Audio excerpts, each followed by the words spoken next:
Hello friends, I won't take much of your time. I just ask you to subscribe to the channel and like this video. Thank you.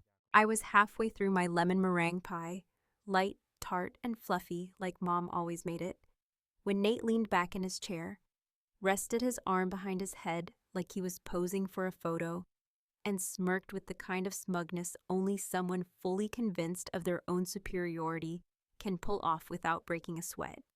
He glanced around the table, making sure everyone was watching, then delivered the line like it had been rehearsed in the mirror. "Some of us actually work in demanding fields," he said, stabbing another piece of steak with his fork. The words hung in the air like a fart in an elevator. No one wanted to acknowledge it, but nobody could ignore it either. It wasn't the first time he'd taken a jab at me during dinner, but this one had a sharper edge to it, like he needed to remind everyone, our parents, our cousins, his fiancé, that he was the successful one, the real professional, the one who wore tailored suits and had a corner office downtown with a view of the river. I didn't say a word. I just chewed my pie and smiled, even though I felt my jaw tighten with every bite. There's a particular flavor to humiliation when it's served cold in front of the people who once changed your diapers.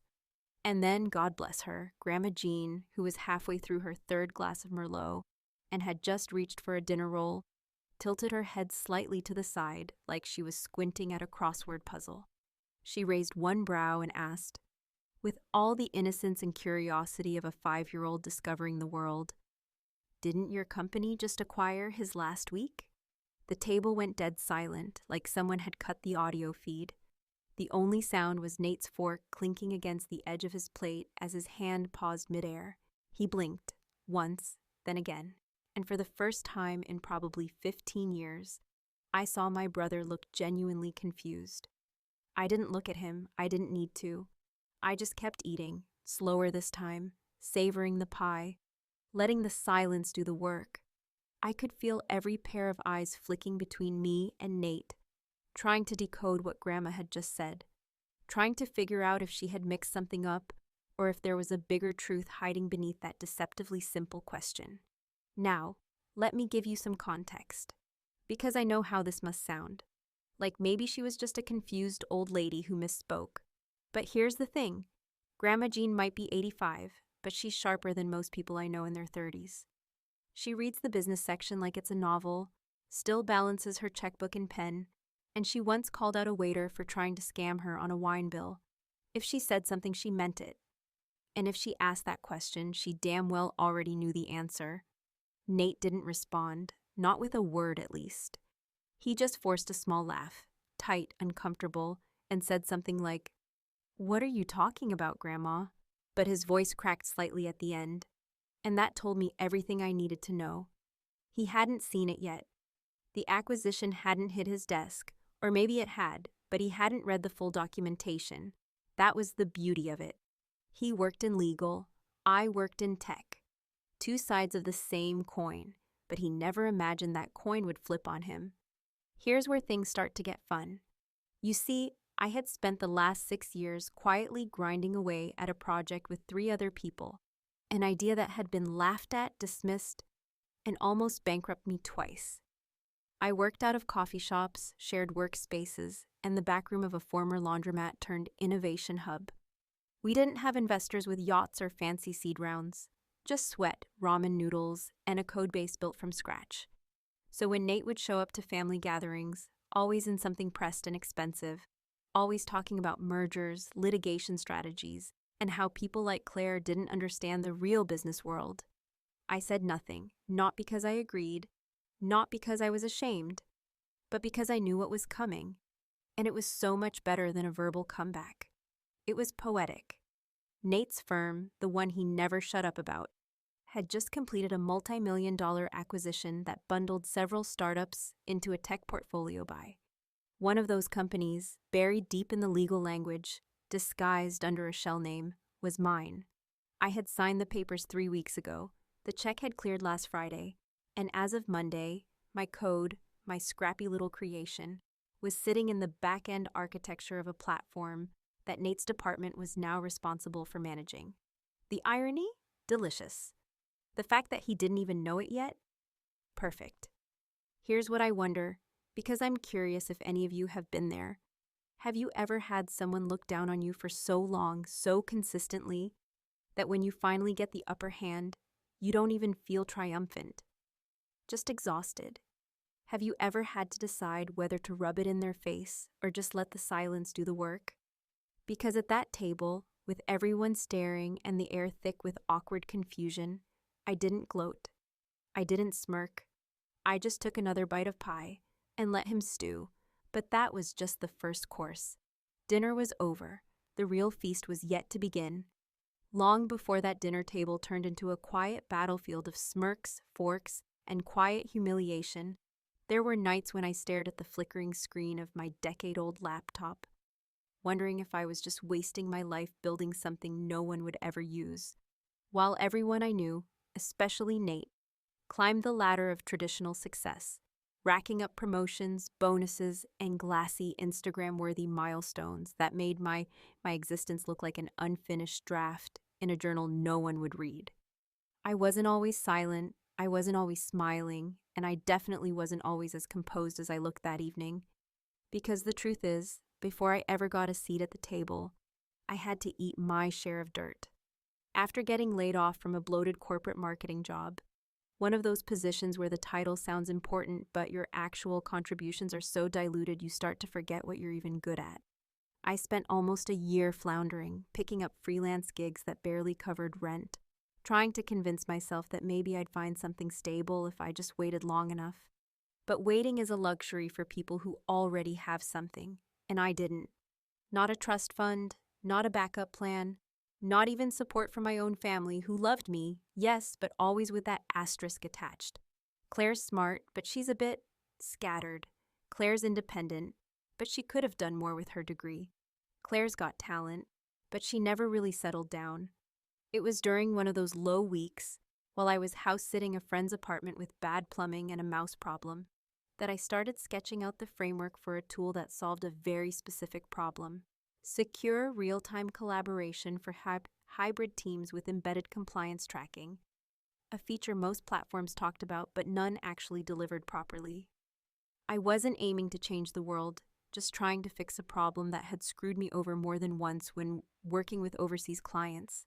And while my brother spent his days in high-rises drafting airtight contracts for billion-dollar conglomerates, I spent mine watching YouTube tutorials on JavaScript optimization and debugging code until 2 a.m. with numb fingertips and a growling stomach.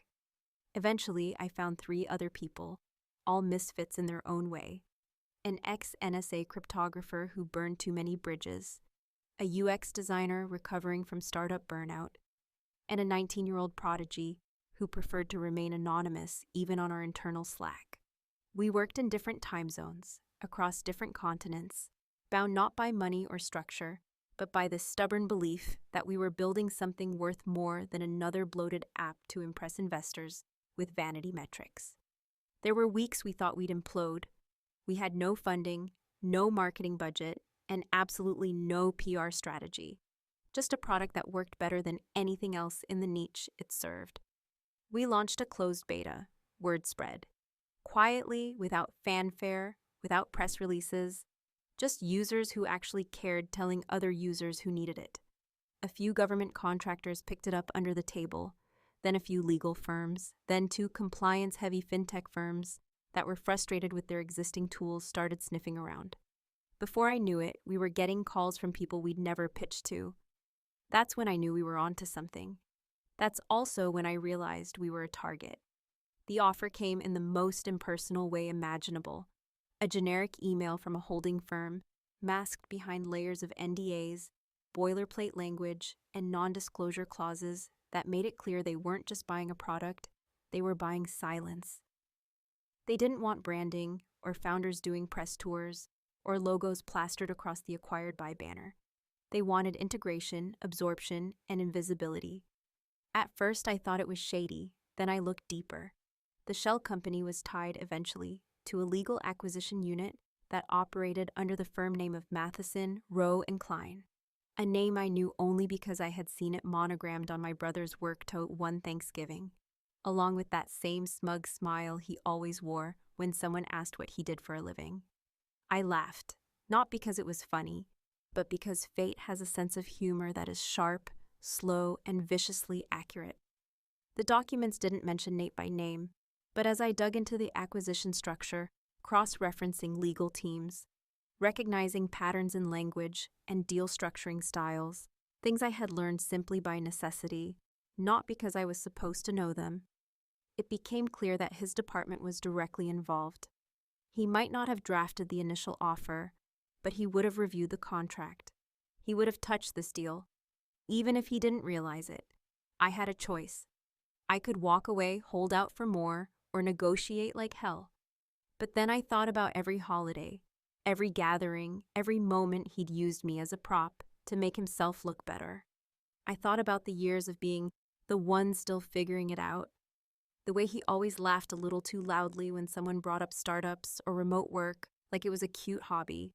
I signed the deal, not because I needed the money, although, let's be real, it was good money, but because I knew the real payoff was in what came next. I included a clause that removed my name from all publicly disclosed documentation. I didn't want press. I didn't want credit. I just wanted him to find out the hard way. There's something delicious in withholding recognition from someone who's hungry for status, who assumes power only flows in one direction. And there's something terrifying about realizing that the person you've underestimated most is the one you now depend on, without even knowing it. By the time the acquisition was finalized, Nate's name was still nowhere near mine in the legal trail, but I saw the changes happening inside his company. New protocols, new systems, departments being reorganized under vague tech alignment plans. All quietly, all perfectly above board. I sat back, logged out of our shared GitHub, and waited, because I knew eventually my brother would find out. And the look on his face wouldn't just be confusion. It would be betrayal wrapped in disbelief, the kind that doesn't sting because of what was done, but because of who did it. There's a kind of satisfaction that doesn't come with applause, public recognition, or flashy LinkedIn announcements. A satisfaction that simmers in silence and feeds off patience, calculation, and the knowledge that every move you've made was leading to a single, exquisite moment of poetic inevitability. And that kind of satisfaction was what I felt the first time Nate unknowingly praised the acquisition of the very software I had spent years building with bloodshot eyes and calloused fingers. He didn't know yet, of course. He had no idea that his firm's latest strategic buyout was actually my doing, that the back-end system they were so proud to announce internally had originated in my cluttered living room, between half-drunk cups of coffee and scribbled diagrams taped to the wall because I couldn't afford another whiteboard.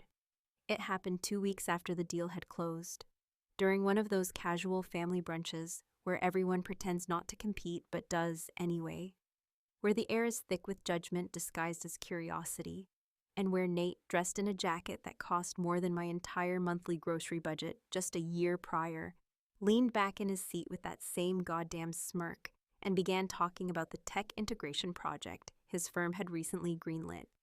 He used words like proprietary architecture and scalable compliance frameworks, as if he understood half of what they meant. But I said nothing, only nodded politely, chewing on a piece of toast that suddenly tasted sweeter than it should have, because I already knew the punchline to the story he hadn't yet realized he was in. Every time he opened his mouth, I felt like I was watching someone confidently walk toward a trapdoor, unaware it had been built by the person he dismissed for years. He rambled on about the inefficiencies of most tech acquisitions, about how rare it was to find a clean code base, and I nearly choked on my orange juice trying not to laugh, because that clean code base was my sleepless nights, my countless rewrites, my obsessive bug tracking, my team's refusal to cut corners, even when the temptation to take shortcuts screamed in our ears. At one point, our cousin Evan, who had once told me to get a real job, after I turned down a steady desk gig, asked Nate if he had worked on the legal side of the deal directly, and Nate, without missing a beat, nodded proudly and said yes, that his department handled the contract review and oversaw the compliance vetting. I studied his face carefully then, watching for any flicker of recognition, any sign that he had connected the dots. But there was nothing, just confidence layered with ignorance, a dangerous combination when placed in the hands of someone who never expected to be outplayed by the person they considered least threatening. That's when I made my next move. I reached out to the integration team, now technically my colleagues under the acquisition terms, and asked for a few small but significant updates to the user access and reporting dashboards. Nothing flashy, nothing anyone would notice unless they were looking closely, but changes that would subtly disrupt the workflow Nate's department relied on. Not enough to cause chaos, just enough to require extra hours, extra meetings, a few late nights, scrambling to adjust to a system that no longer bent to their assumptions. And of course, when questions inevitably trickled down about the logic behind certain architectural choices, I stayed out of it. My name was absent from every document. My role was buried in a footnote on a locked internal wiki page, attributed to contributing founders, legacy system integration. No press, no photo ops, just ghost fingerprints on the keyboard that now ran part of their infrastructure. The irony deepened when I got an internal memo forwarded to me, one that wasn't supposed to land in my inbox but did, thanks to a lazy CC list from a project manager who probably didn't realize my email still had admin-level access. In it, there was a complaint, subtle and vague, about unexpected development inconsistencies causing headaches for the legal compliance team, my brother's team. I remember sitting back in my chair, rereading that sentence over and over, not because I couldn't believe it, but because I wanted to savor every syllable of it. There was a strange beauty in knowing I had created a system that outpaced its own custodians, that the very people trying to manage it were, unknowingly, dealing with a design built by the woman they used to pity at family dinners. It wasn't about revenge, not really. It was about balance, about restoring an order that had been warped by years of assumptions, smugness, and one-sided narratives. And the best part? He still didn't know. Nate was walking through his days believing he was in control, believing he was managing a brilliant acquisition, never suspecting that the gears turning behind the scenes were greased by someone he'd underestimated for most of his adult life. The same person who used to stay silent when he bragged, who never corrected him when he claimed she didn't understand the real business world, who smiled through every backhanded compliment and let him keep believing he was the smartest person in every room. But this wasn't checkers, where brute force and simple patterns win the day. This was chess, and I had moved my queen 3 turns ago. He just hadn't noticed yet. And while he kept celebrating, while he leaned into his new responsibilities and assumed the system would simply fold into place like every other asset his firm had absorbed over the years, I sat quietly, drinking my coffee, watching it all unfold, and waiting for the day he'd see the board clearly. Because sooner or later, every pawn realizes who set the trap. There's something distinctly surgical, almost clinical, about engineering a downfall when you've spent years being dismissed, years having your intelligence casually undermined by someone who never once imagined that your patience wasn't passivity, but precision. And as I watched the integration phase begin to quietly destabilize the comfort zone, my brother had carved for himself at the firm he worshipped like a second religion. I felt no guilt, no hesitation, no flicker of remorse. Only the quiet hum of justice arriving, not with fury, but with a spreadsheet and a line of code. It started small, as most effective dismantlings do, with subtle shifts in internal structures, small operational changes masked as efficiency improvements that, to the untrained eye, seemed benign, perhaps even welcome, until the cumulative impact began to press down on the systems Nate and his team depended on, like a slow, invisible weight. He wouldn't have noticed it at first. He's the kind of man who delegates technical annoyances to people beneath him, assuming that every complication is either the fault of a junior analyst or a miscommunication between departments. But the changes were baked into the foundation of the product, now embedded within their legal tech stack. Changes that required deeper technical understanding than he or his entire department had.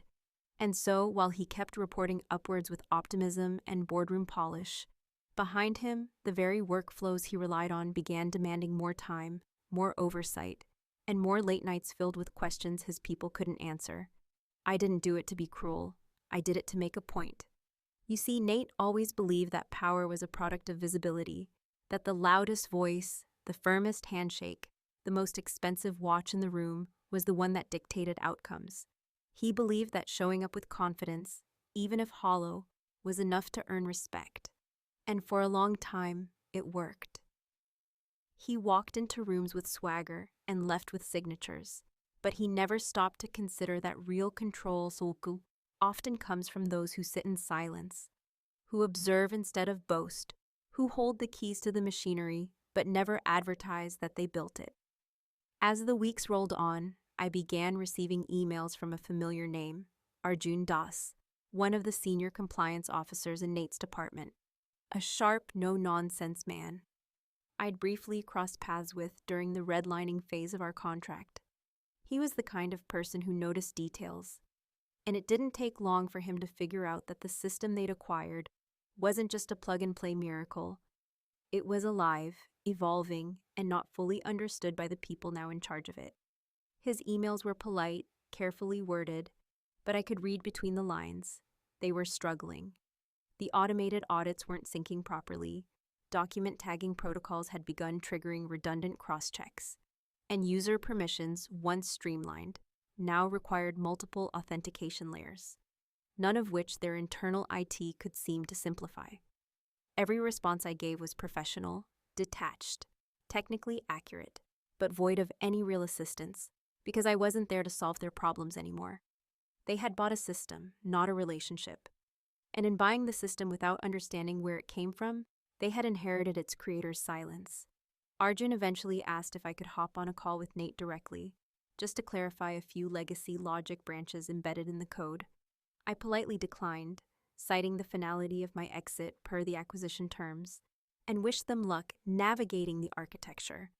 A week later, I got word, again through the ever-reliable internal grapevine, that Nate had blown up during a closed-door meeting, blaming everyone from the IT consultants to his own department heads for the delays and confusion that were now costing the firm both time and client satisfaction. And while he was losing sleep and temper, while he paced in his office wondering who had screwed up the most straightforward integration deal of the quarter, I slept like a baby, knowing that the disruption wasn't the result of some bug or technical error, but the natural byproduct of treating something meticulously built as just another line item in a portfolio. The final touch came unexpectedly in the form of an internal reorg memo sent out to all department heads. A new task force was being formed, an oversight committee to audit all recent acquisitions for operational efficacy. Nate wasn't invited to lead it. In fact, his name was conspicuously absent from any leadership mention. Instead, Arjun was listed as the point of contact, a clear signal that the higher-ups were quietly shifting faith away from the face and toward the one who actually understood the machinery behind the face. That memo was forwarded to me by a friend still on the inside. A small, petty act of alliance, maybe, but one that confirmed what I had suspected from the beginning. The cracks were no longer invisible. At the next family brunch, Nate looked different. The jacket was still expensive, the haircut fresh, but something in his posture had changed. There was a stiffness to his smile, a dullness in his eyes that hadn't been there before. And when Mom asked him how work was going, he answered quickly, vaguely, before redirecting the conversation to my cousin's new baby, like someone trying to change the subject before the room noticed something was bleeding.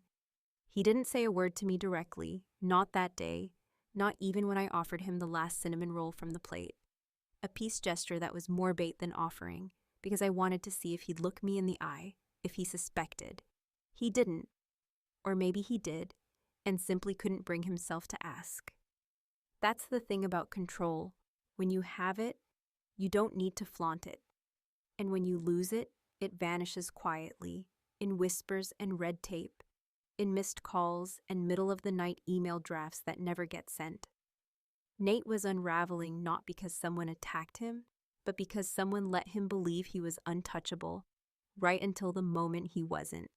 And I had no intention of stopping there, because the final course hadn't been served. Not yet. It was almost poetic, really, the way the final confrontation, or rather the unveiling, unfolded not in a boardroom, not over an email chain or inside some sterile office tower with echoing glass walls and air-conditioned tension, but instead around the worn oak table of our family dining room with mismatched chairs, the scent of cinnamon and roasted rosemary lingering in the air, and a lemon meringue pie sitting untouched at the center, like a crown waiting to be claimed by the rightful heir. The same table where, years ago, Nate once bragged about his first promotion while I quietly chewed my salad, still licking my wounds from a failed product launch and pretending to be happy for him. The same table where our father once patted Nate's back after he bought his first condo, muttering something about how men are supposed to build things with structure, while I stood at the sink rinsing wine glasses no one had asked me to clean. Now that same table was the backdrop for a moment I hadn't planned, but one I'd orchestrated with every silent choice and measured step leading up to it. And though I had imagined different versions of this encounter, some fiery, some tearful, some soaked in rage, what actually happened was far more satisfying, far more intimate, and in a way, far more cruel. It started, once again, with Nate trying to perform. He sat straighter than usual, his shoulders pulled back as if posture alone could conceal the fatigue in his face. And as the small talk dribbled into semi-serious conversation about work, inflation, housing prices, and the world as it never stops changing, he reached for his usual act.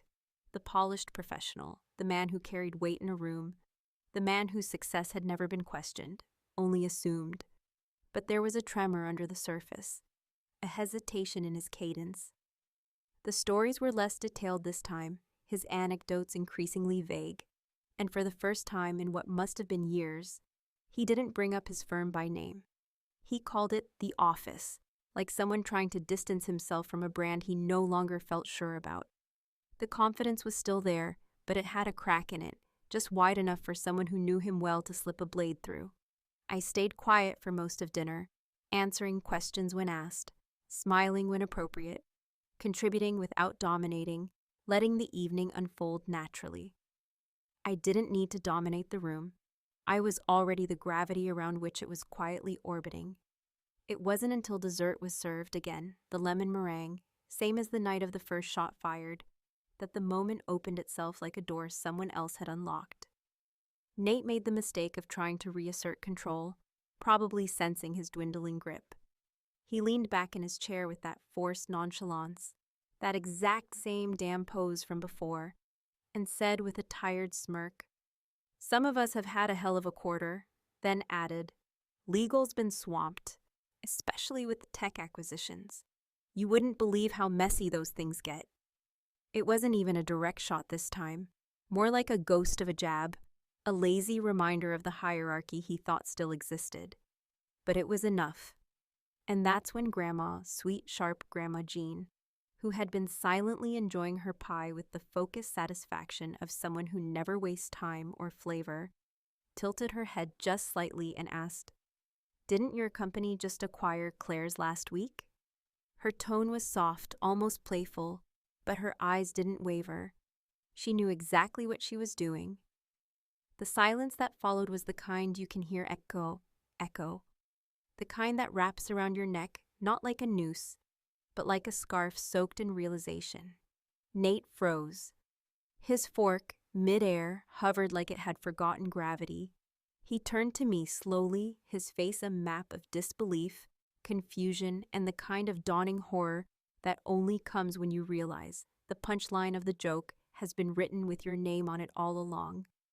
I didn't gloat. I didn't offer an explanation. I didn't need to. I simply met his gaze, steady and calm, and said, "It's not about titles, Nate. It's about impact.